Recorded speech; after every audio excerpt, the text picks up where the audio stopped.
All right, welcome everyone. We are starting an exciting session today, and our guest today is Mr. Eric Duell. Um, this session is being broadcast live on Facebook, and a video will also be available on our YouTube channel. So again, I welcome you all. Thank you for being here. We are continuing our Smart Research Talk series, and hopefully this will be a wonderful opportunity for us here at Ohio University to learn from Eric.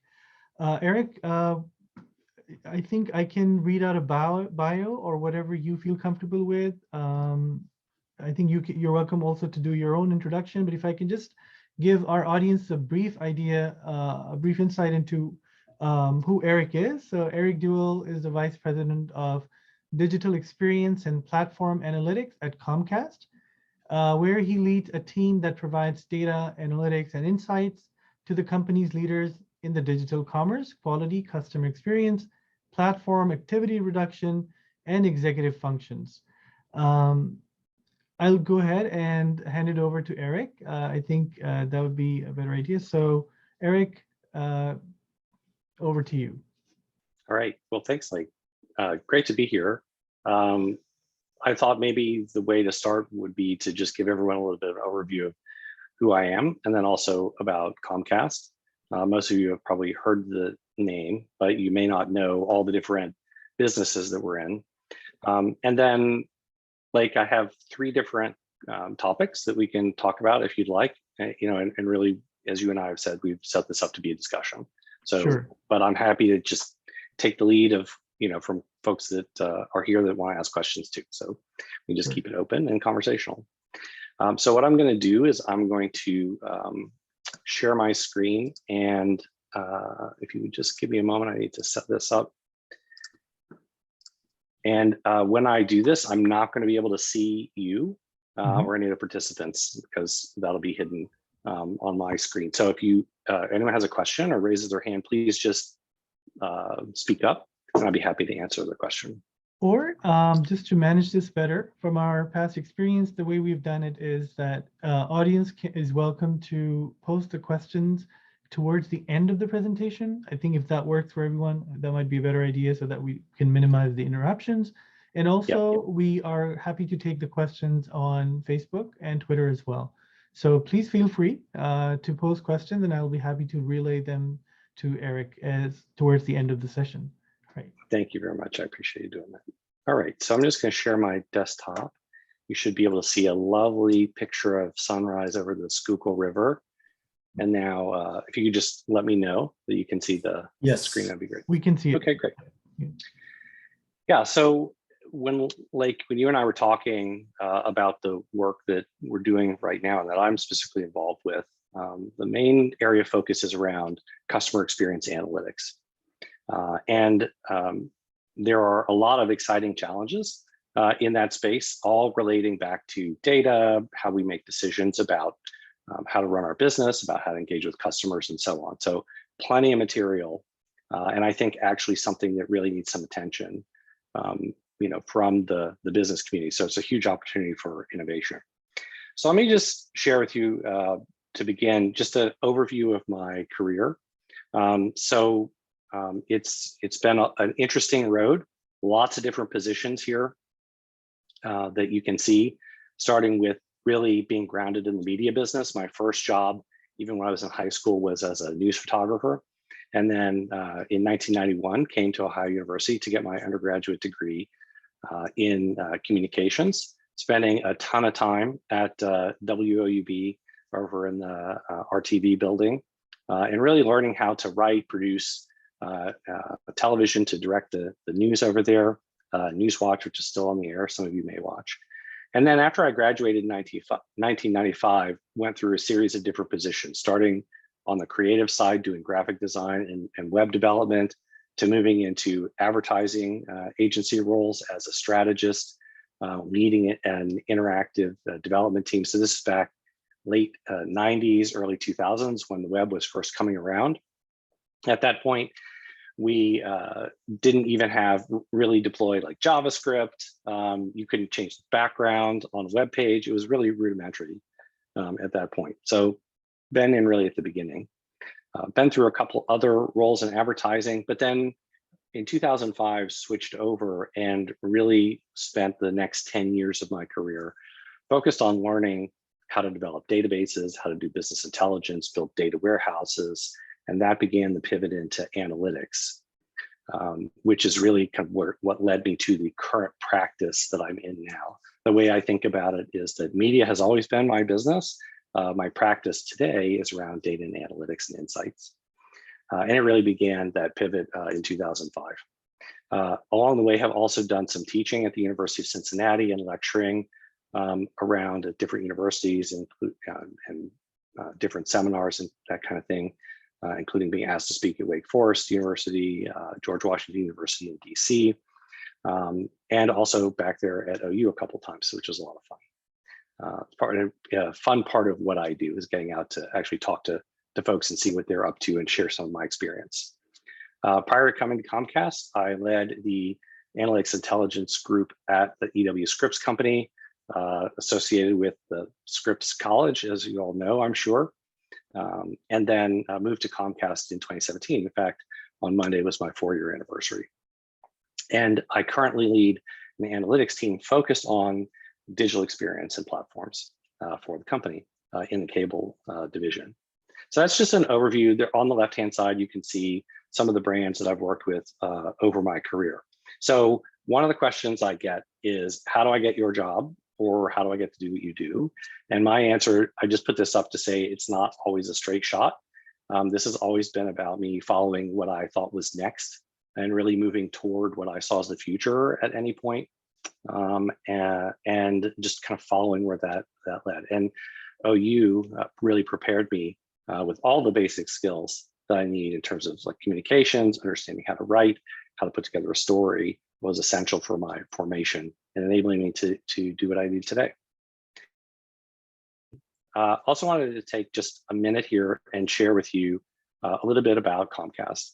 Again, I'm here today speaking for myself as a private individual. I'm not speaking on behalf of the company, but I do want to share with you some of the work that goes on and all the different products and services that we offer. So this is always interesting. I've shared this presentation. You should be able to hear it. Please let me know if you cannot. If you just give me a thumbs up when it rolls, that'd be great.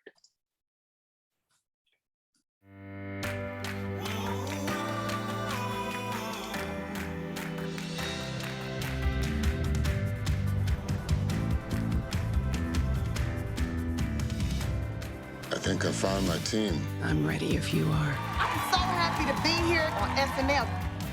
Show me. Your orders are to deliver a message calling off tomorrow morning's attack. Are you hatching some conspiracy? Wi-Fi has a fiber connection with gigabit speed. It's good. What should I watch? Go to On Demand. Open Netflix. Grand applause a Robbie Williams. You're taking on the world.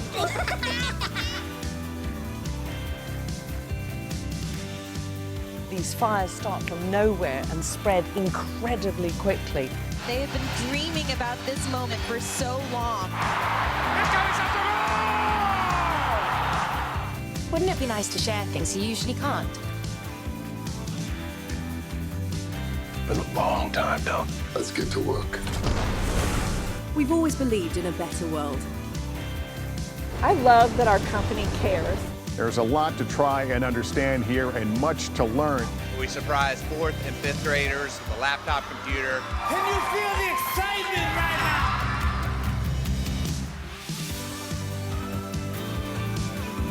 Breaking news to bring you right here on CNBC. Every time we've unveiled a new attraction, attendance has spiked. I want more. Let's give her a round of applause.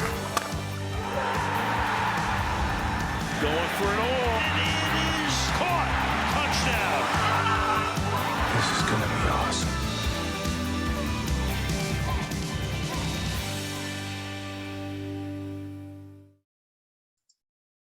So I think I work for a pretty cool company, and that represents all of the different products and services that we offer. Let me just pull up one more slide here and put this back up on the screen and just kind of like highlight a couple of those products and services. Let's go back over here. Just to give you a sense of the overall brand portfolio, because I think that will help. You can see here, hopefully it's sharing now. I don't know if it's sharing. Are you seeing it big or are you seeing it small? Yeah, it's visible, clear, big.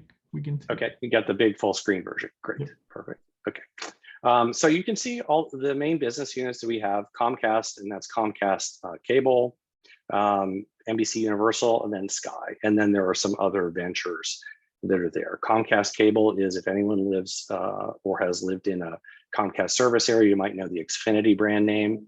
That is our cable, HSD, so internet, phone, and other services. We also provide Xfinity Mobile, which is mobile service, so cell phone service to Xfinity customers. We also have all the brands that are in the portfolio for NBC Universal. So you can see, NBC, CNBC, USA. A lot of folks don't know that some of the cable networks like E! and Bravo are also run by Comcast. We have a number of broadcast television stations. So whatever city you're from or in, your NBC affiliate might be a Comcast-owned station. We also have Sky TV that is over in the UK, and a number of other brands that we're involved with. You might not know that Comcast either has investments or partial ownership in companies like Fandango or Rotten Tomatoes or BuzzFeed. Now, these change all the time. This slide, there maybe have some changes since the last copy I got here, but it gives a representation of the breadth of the company. So I work in the cable segment, so on the telecommunications side. And when I look at just some of the broad different issues in the company, and again, this is my point of view of things that I see. If you look at broadly the businesses that we're in, and that companies we compete against, whether that be cable or satellite video, companies providing broadband internet, and then fixed and mobile phone service, you'll recognize some of these names. These are competitors of ours. There are things that are going on there that are kind of at the macro level challenges for all these businesses, not specific to Comcast. They're the core business of providing communication services or television over cable, video service. That's a mature business. There are shifts in consumer behavior. So, from seems like 20 years now, people have been talking about cord cutting, but there are real shifts towards streaming, with the rise of Netflix and now Roku and Apple TV. The cost of content, anything we put on our cable system or our streaming platforms, we have to pay for in order to serve to you as a customer. So those costs continue to rise. And there are a number of other services, rate regulation, 5G wireless coming out, and just the basic complexity of operating a network and the technology platform that we operate to provide these services is an extremely challenging and interesting set of problems to work on.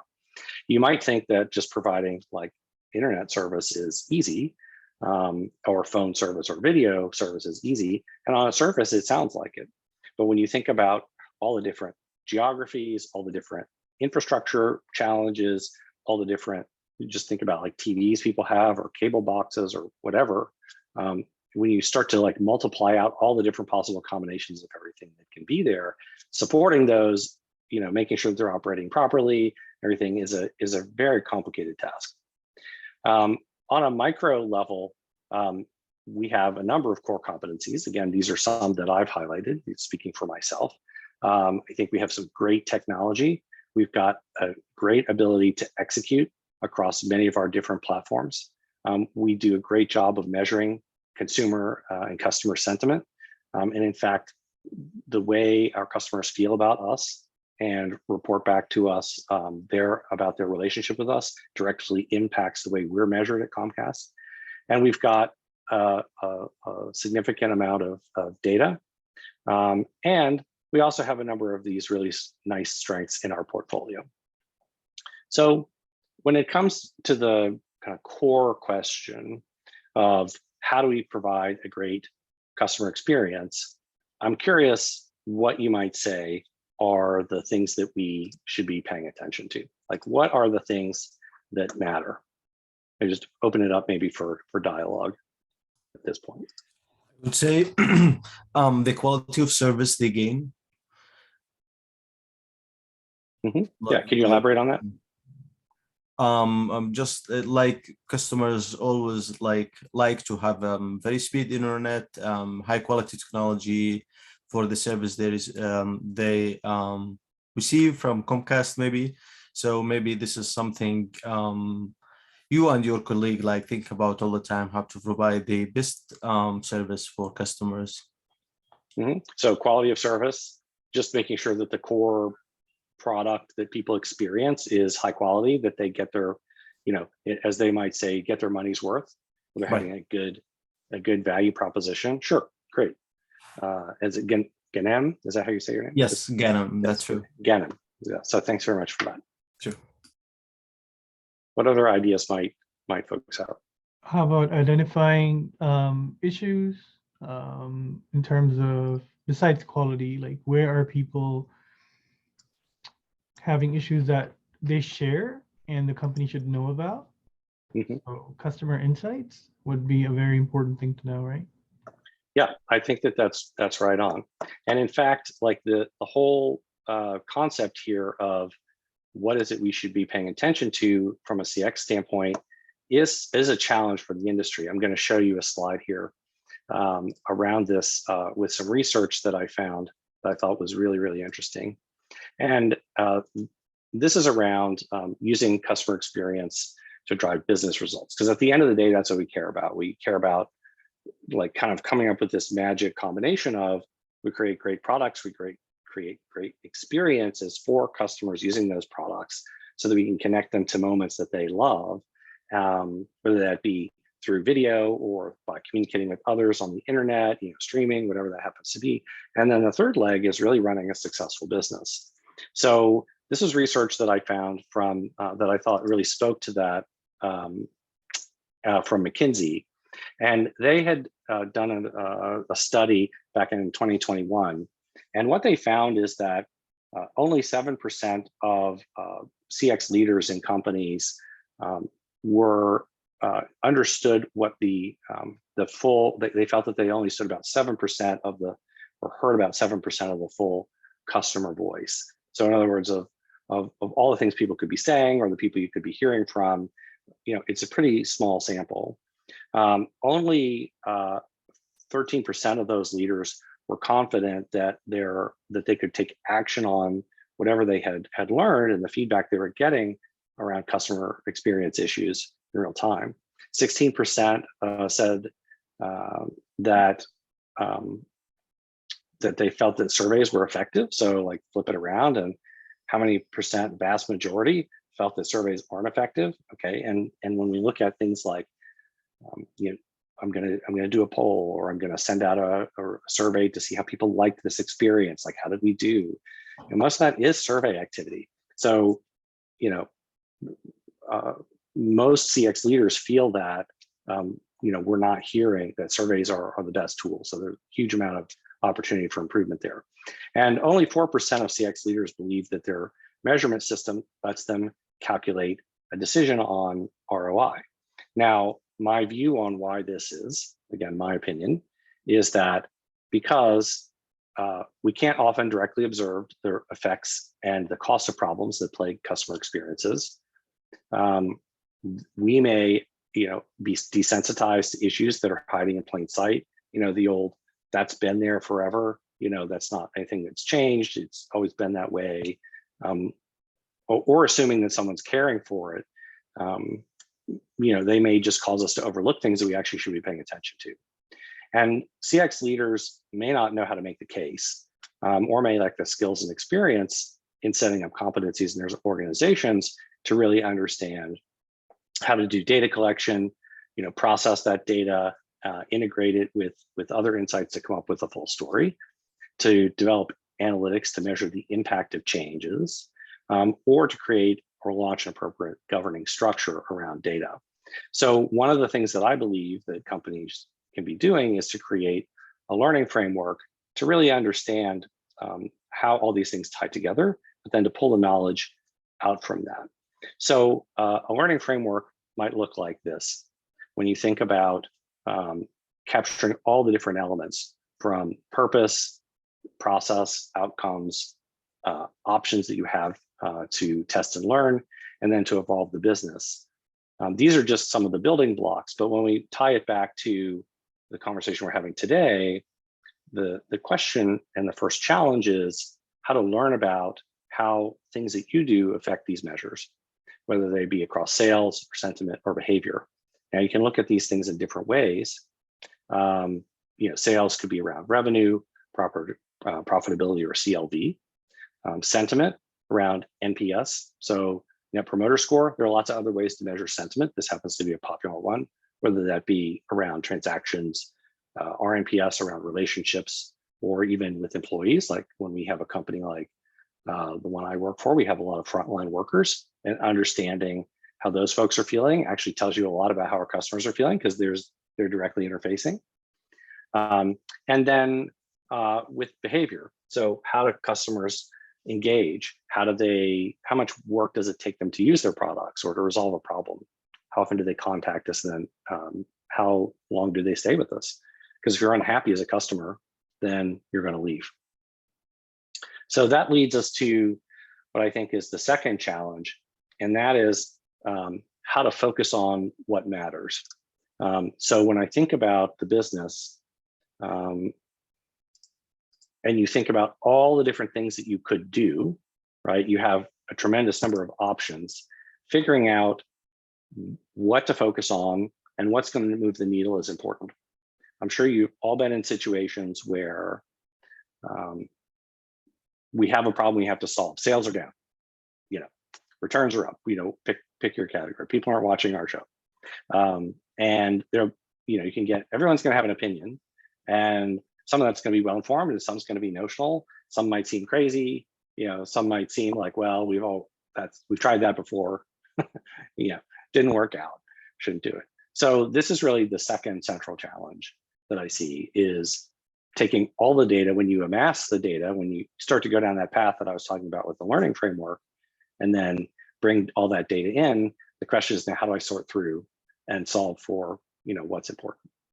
So what I would offer is that understanding, and defining the core question is essential to that process. So what is it that we actually need to know? And then number two, understanding if we could know the answer, what would we do with it? That what I would say is the way I would say I would point you in terms of a direction, trying to start to think about these things. We, can have thousands of studies, thousands of PowerPoints, thousands of charts and graphs and all of that. But if we don't know the question that we're asking, what is it that we actually care about? What is the actual thing we need to know? And then number two, what will we do with that information? Which sometimes the answer is nothing. And if the answer is nothing, should I spend 8 weeks on something that we're not going to actually do anything about? Like, there may be a value in knowing, right? We may need to know because it's provides context about our business. It helps inform the product choice. Maybe it provides some other insight. But in general, if we're not going to do anything with that information, I would argue that in many cases, we shouldn't spend the time. It's not that it's not important. If we're not going to do anything, then let's spend time on things that we are going to do something about, And then that leads us really to the third big challenge that I see, and that's to be able to operate with insights. So we collect the data, we've got a learning framework, we actually know what we're trying to find out, and we know what we would do differently. Okay, that's great. So I have a really nice presentation. I can understand all these interesting dynamics about what's happening in the business or in a particular process. Now the question is, how do we operationalize that? And this is where there's a lot of not very fancy, work that seems really exciting, because like the insight, at least for me, with who I am and the work that I like to do, like the insight is usually where you're kind of like, wow, that's what motivates you to get that finding. But then the hard work begins of then figuring out how do you weave that information into systems? How do you change the experience? So an example might be from our, if you think about, your cell phone bill, if you have a problem with the bill, do we, make it, do we facilitate you getting to a solution? Maybe you have an outage. Do we facilitate getting you information about that? Where is the line between notifying you proactively versus responding to a request? There is some, if we could know everything at every single moment of the day, it is possible to kind of overload people with information. So you think about, like, if you were driving your car and every time you hit on the bump of the road, do we really need to send an alert to your cell phone? No, we need to send an alert to your cell phone maybe, when you're driving and your tire goes out, right? So the balance between all the things we could do and what we should do is one question, but then getting all of that into systems, again, back to the complexity question, is really hard. And to make the systems responsive so that they can really learn on the fly. So thinking about AI and ML, bringing in, those are all really steep technical challenges. And when you're looking at most companies with decades of infrastructure investment, sometimes old systems, sometimes new systems, sometimes compatible, sometimes not, that can be a big challenge to tie all that together and to actually really pay off on the idea of responding in a proactive, positive way and to try to maximize the customer experience that folks have and make that to be a system of responsiveness rather than just, hey, I'm going to try that one thing. I'm going to try the second thing. I'm going to try this third thing, and have those be one-off type initiatives. So that's my perspective of three items that are challenging us, as leaders in the CX space generally, especially those of us that are working with either technology or their own platforms or provide analytics to support advancing our customers' interests and our own business interests throughout industry. So happy to talk about that, go anywhere you'd like to double click into any of those topics or anything else that you'd like to put out there. But that's the high level view from where I sit. Thank you. I think we did that in less than 10 slides, so that's good. No, that was perfect timing. And I think it's very easy to understand and very beneficial, I'm sure, for those who are new to this area. So Eric, I can start with a set of questions that I had in mind, and hopefully we can also chime in other questions that come in while we're talking about this. So you mentioned a couple of things that I noted, especially related to, and this is also something that I very much like to inculcate in my instruction as well, the importance of asking the right question. That's what it boils down to. So we have got quite a few tools at our disposal that we can use and tell an effective story and understand what's happening with sales, sentiment, behavior. Those really are the three most important things here. So is there a way where our asking the right questions can be aided by data visualization? So better data visuals can help us also go back to the right question. So how would you appreciate if you can shed some light on that aspect? Yeah, I think I can just speak personally. Whenever we're going to explore a data set or we have a question, and this is kind of something that in most analytics classes, when you're first starting out, they teach you is just go figure out what's in the data. Mm-hmm. So I think that data visualization using the tool of choice for me is Tableau. That's what I've had the most experience with and I'm most comfortable with, beyond Excel, which is, kind of, I think a basic, tool for most folks that are analysts. Just being able to put that data up and quickly go through and see, well, what about this by region? What about this by customer type? What about this by, product that people own? That visualization is the fastest, being able to do that and pivot quickly is the fastest way to find things that are interesting. Mm-hmm. Now, the challenge is you can get lost in that because I've also found myself like 3 hours later going, okay, I did all that exploration. What was it I was asking again? Like come back and really try to frame up the question. But I absolutely believe that being able to kind of get into the data to root around and see what it's telling you is a fundamental part of the process. I would also say you also have to understand what business process is generating that data. The data that we have in our systems is just, a lot of times it's transactional, meaning if you think about like a grocery store and you think about the register tape itself, like what you get when you leave, pick your favorite, grocery neighbor in the neighborhood. It's like, well, broccoli, macaroni and cheese, ground beef, whatever, is on your list, cereal, milk, eggs. But then imagine you also, they rang up 2 of the eggs and you had to get a return. So now your register tape is not just perfect of everything that came through. It's, oh, well, there were 2 eggs and then -1 egg. And then they threw some coupons at the end, right? You had like a get $5 off thing, or, your shopper card or whatever rang in and you got, 0.8% off of, or whatever, every item. Like it's really interesting how different stores do that.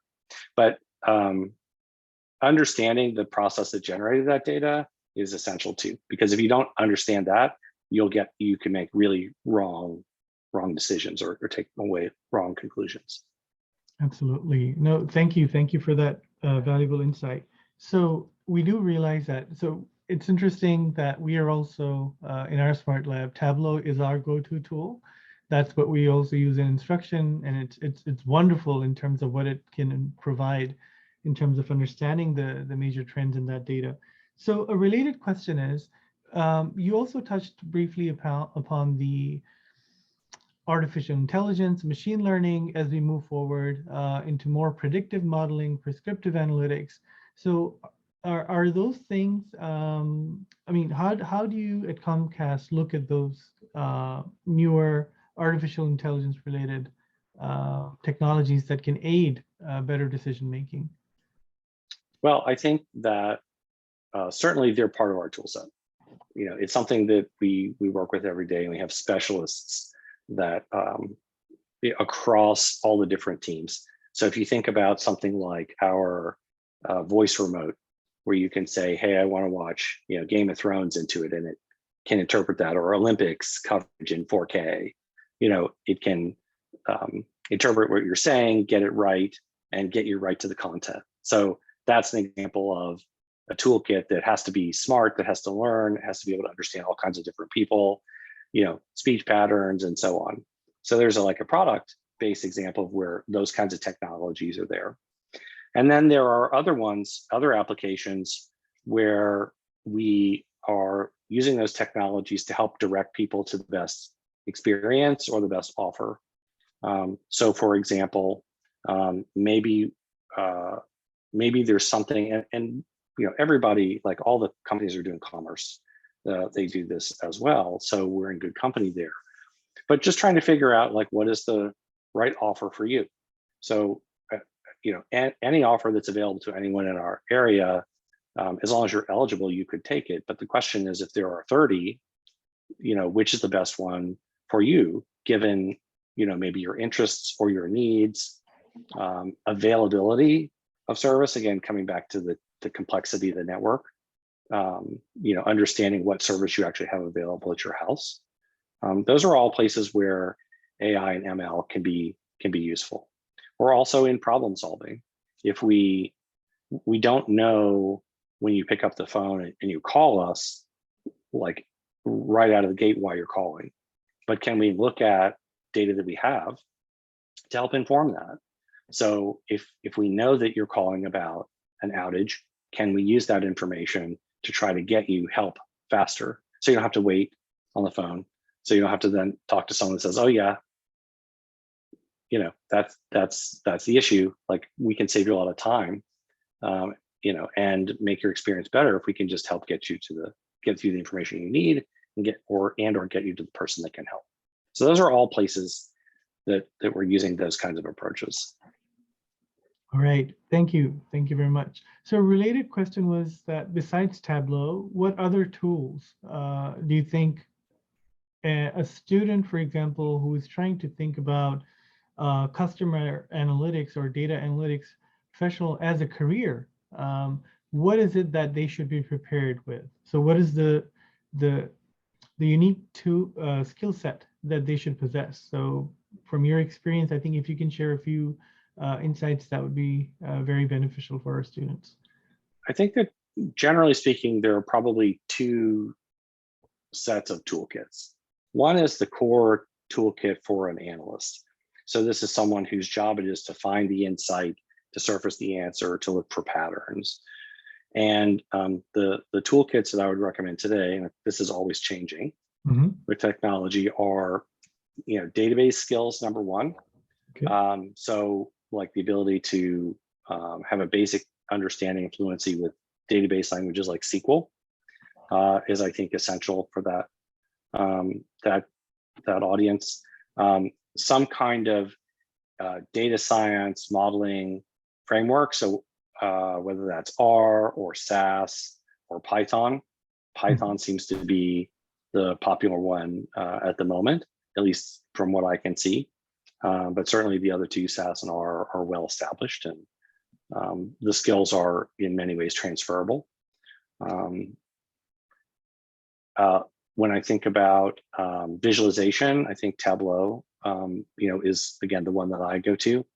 And then as part of that package, a basic fundamental understanding of statistics, how to build basic models, regression models, tree models, just anything that you would get with a couple of courses in data science are extremely useful.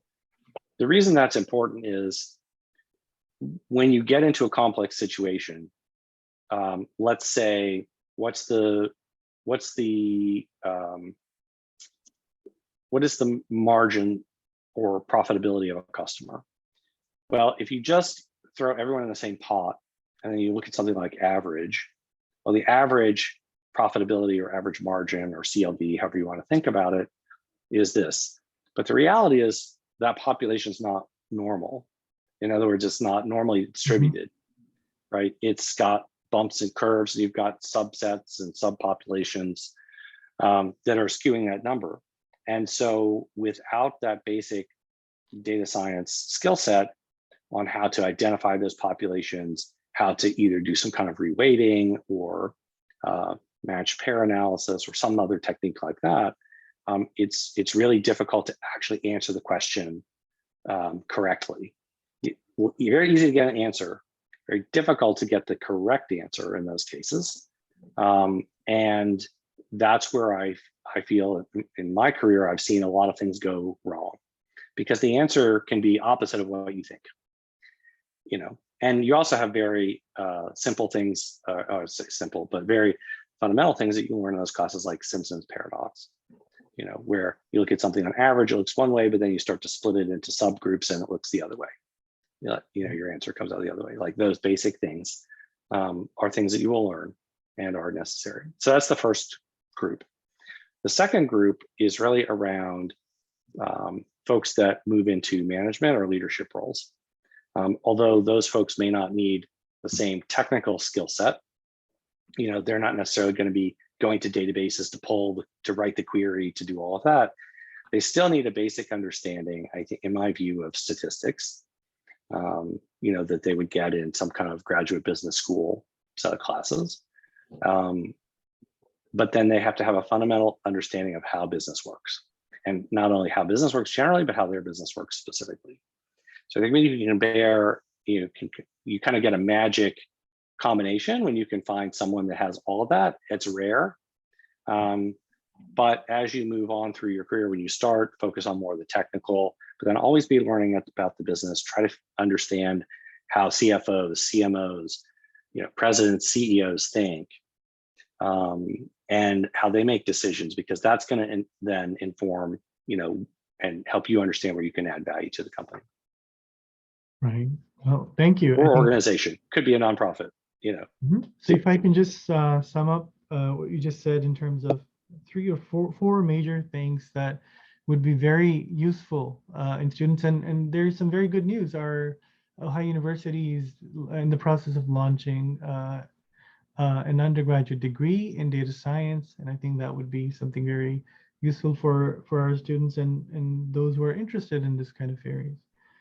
So database skills is number one, and that particularly SQL, data science modeling with Python, R, or SAS, visualizations with tools like Tableau or Power BI, for example, but Tableau happens to be very common. It's a very interesting industry standard. And then we have statistical know-how in terms of how we can make good regression models, how we can deal with data, deal with the skewness of the data. A lot of times it's not normally distributed. So absolutely, that's something very important to look into. Now, I've been asking all the questions, and I wanted to invite others. So if there's any other questions that somebody would like to ask, now is the time. Yes, please go ahead, Khanam. Yes, thank you, Eric, again for this interesting presentation. I just have one question, actually. I believe you use analytics to measure customer experience, right? And as I recall, you are interested in sales, behavior, engagement. Those are the three components that you are interested in, right? So as a company, do you have a preference? I mean, what's your priority? Is it sale, behavior, or the sentiment of the customers? And then the second part of the questions, based on your current, like previous analytics, how would you describe your relationship with your customers as a company? So I think that in my view, again, I'm speaking for myself, but my view is that you have to do all three of those things. And I'm simplifying, right? There's a lot more that goes underneath that, but caring for the customers, the way that you treat them, the way you engage with them, making sure that you have product that meets their needs, and then making sure that we are able to get that, like just think about the basic economic theory of matching need for that with providing the service and bringing those together in the sales process. I don't think that you can be successful if you split those out. So I don't, obviously if we don't have sales, we can't pay people. It's like there's some order of precedence there, but they all have to be working together, because if we sell a lot but we're not delighting them, then they're going to leave. And so all that is together. What was your second question? Could you repeat that? How would you describe your relationship with customers based on the previous measurement, or the latest measurement, I would say? Yeah. Well, what I can tell you, it's a hard question to answer, because there are all kinds of different customers. We have consumer, residential customers, we have business customers, we have, so broadly speaking, we would have to get more specific. But what I can answer generally is that we take the customer experience and how people, like if you were a customer of Comcast, there's a likelihood that you would get a survey at some point. Now I know we talked about surveys before, but looking at the state of the art, and unfortunately this is like one of the major ways that this happens industry wide. I'm saying, I wish that from a CX leadership standpoint, we had more tools. But given that being the case, there's a chance that you would get a survey, and we would ask you, like, how do we do based on your interaction? Would you recommend us? After a specific interaction, let's say maybe you call to change your service, you want to upgrade or add a service, there's a chance that you would get a survey back. So these are things that we take very seriously. And as I mentioned, we're all internally, every employee in the company it affects how we're all evaluated based on how we're doing that. So one of the things that I really love about Comcast is the fact that they've integrated that into all of our evaluations. Like we all are very aware of how we're doing from a customer sentiment perspective. And I think that that's when you can really orient people that way, then it keeps it top of mind for us. I've worked at a number of companies where like they would talk about like, oh yeah, we want to have the best customer experience. So they wouldn't actually kind of put, the phrase "put their money where their mouth is" kind of thing. They wouldn't really hold people accountable, and I'm proud to say that we do. That's a core part of the way we're evaluated, and we take it very seriously. Thank you. Agri? Yes. So I'm Agri. First of all, thank you so much for this insightful presentation. I think I've learned a lot, and I'm so happy, Dr. Khan, that you also summarized for us based on your initial conversation. I've looked at the main three pillars: sales, sentiment, and behavior. And I'm trying to imagine that as you look at the insights from your customers, part of the things that can also come up is in terms of getting insights on how to improve your products or even to innovate new products generally. So I think whether that bit of innovation is also embedded in the sales, sentiment, and behavior, or how do you use this kind of data analytics to get such kind of information so that you can have some actions on the same? Yeah, I think that those three, pillars, when you think about, sentiment or sales or engagement, when you ask the next question beyond what happened, and you ask like why, and you start to ask why, and then you ask why again, and then you ask why again, when you do that, excuse me, you start to, you cannot avoid hearing the voice of the customer in that conversation. Their action will tell you, or if we're good, we're asking, or, maybe we have some kind of research going on. But just understanding when people come in and let's say from a sale perspective, they come in from one source and then they go down this path, and you see a second source, and they go down a different path. The question is why, right? So that's something where we can look at data and analytics and try to understand, we can try to glean, or we might be able to go to that set of customers, for example, outreach to them and say, well, why did you make that choice? Another place where we can get a lot of insights is in the interactions that, if you were a customer, that you would have with us. So, you hear almost every place you call, hey, this call is being recorded for quality purposes. Well, if companies are doing their job, they're actually trying to mine those, those calls to understand what the issues are. Because big companies, they're so complicated, you can't possibly know everything that's going, you just can't. And one of the real challenges with analytics is knowing when something new shows up, right? When there's an anomaly, when there's a new topic.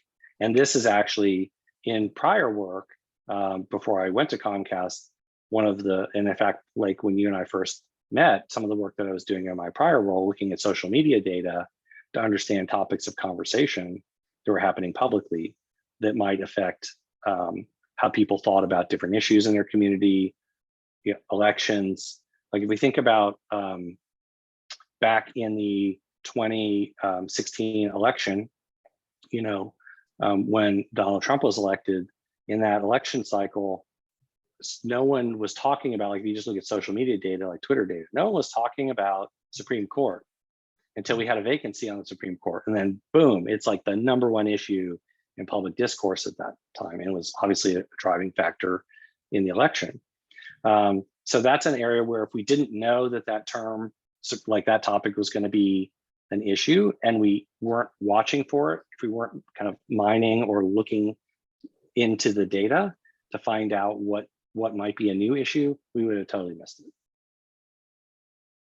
So hopefully that answers your question about how data can be used, and analytics can be used to get closer to understanding how we can do a better job with our customers. Yes, you did. Thank you. All right, any other questions? All right, I think we're nearing the end of our conversation today. I'll wrap up with one quick thing that I wanted to know more about. So, and that question is, which I had actually written here as well. So besides, I think what I wanted to know was, when you are looking at all this data, I'm sure there must be something that is planned for at that level for crisis communication? And if that's the case, how do you deal with crisis, especially in a competitive environment of today, in a very digital environment where it travels really fast, and monitoring those social channels as well, if that's under your purview or not. But I'm sure from your experience, if there's some insight that you can share in that regard. Sure. And I just need to preface my comments with that is not my area in the company. But what I can say is that we're very aware of monitoring social media. There are teams that do that. If someone reports something, just like many companies, we will get back to them. We have paths for escalation if there's something that's identified. And I think one of the things that I appreciate is that if you were to call me as a customer, I actually have a way to make sure that your concern is heard. Okay. And so the company empowers our employees to get directly involved in helping solve problems. Obviously, I'm not going to come out to your house and fix your right. box, or like come out and replace your internet router or something like that. But one of the things we do have the ability to do is to make sure that if you are having an issue, that you get heard. So okay, right. It's good to know. And actually, one of the topics that we discussed in one of the courses that I'm teaching is about crisis communication. So I thought maybe I can get some insight on that. And on a lighter note, when I was posting an announcement for this talk, I just wanted to maybe put a disclaimer there that we're not taking any customer complaints. This talk is not about that. So this is more about understanding analytics. All right, I think this is a very good time to wrap up where we are at. We've learned a great deal. Thank you so much, Eric, and others who joined us today, and those who will be watching this video when it's made available. So thank you. That's a lot of useful information. I'm sure students have been inspired by what they can do in terms of the skills that they're doing. A lot of times an instructor tells them that, look, this is important, that is important, but when you're going to say this right from the field, you're in the field, it carries a lot more weight. So thank you for that. Well, we're going to wrap up. Is there any other comment that you'd like to add, Eric, before we conclude? No, I just have to say that there are lots of different choices that we all have in terms of where we want to invest time learning. And I would just have to say that, like, having the basic skills around communication, being able to understand like how to tell a story, how to edit, like that's not important. We need to prioritize here. This is the message that needs to go out. Right. These are skills that I use every day. And I think from speaking from my own point of view and thinking about kind of what makes me unique as an individual, there are lots of people that know how to do data analytics. There are lots of people that know about our business. But when you start combining analytics, knowledge of the business, but then also understand communications, and you understand how to think broadly about business problems, which are things that I've had to learn from a strategy perspective, and in consulting, how to anticipate what a customer is thinking and what their needs are as a C-level leader or senior vice president, executive vice president. Those are all skills that when you add those up, make me a unique person, right? And it's part of why I'm uniquely qualified for the job that I'm in and why I was asked to apply and then was hired into that role.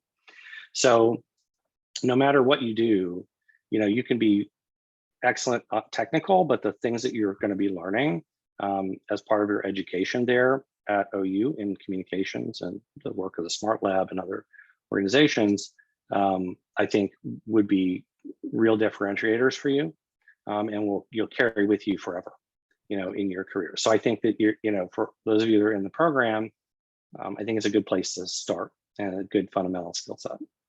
The other thing I would just say is, kind of back to the earlier topic, I always had to follow what I thought was the next thing for me. I never would have predicted, honestly, even 10 years ago, maybe even 5 years ago, I could see it. more like 8 years ago, 9 years ago. I'm not sure I would have ever thought that I would be, lucky enough to work for one of the companies we're in the top 20 best companies to work for list now in the US. Forbes just came out with their 2022 list. And I never thought I would be fortunate enough to work for a company like Comcast. So I'm grateful in that, but it came through me just kind of following what I felt was next. And, all the twists and turns and just going for it and trying to plot a path for myself. So to the degree that you can kind of do that and create your own job as it were, or find a job that matches what you are ready to do next, that's the way I found to keep things moving forward for myself. Thank you so much, Eric. That really adds value to our understanding of what is needed to do that. And absolutely, I cannot emphasize enough how important it is to have excellent communication skills. No matter what industry we choose, as you rightly said, communication is the heart of everything. So even when we're telling a story through data, we are effectively communicating in the best possible manner. So you should be, as our students, you should be very lucky. You think that you're very lucky, and you should believe in that this is really where you should be. All right, with this, I'll go ahead and conclude our session for today. And by the way, this happens to be our last session for the year. And we want to especially thank you again, Eric, for taking out the time from your busy schedule to grace this occasion and share your insights. Thank you. Thank you. Happy to do it, and the honor's all mine. And thank you to all of you for asking questions and for being here to have a conversation. Thank you so much.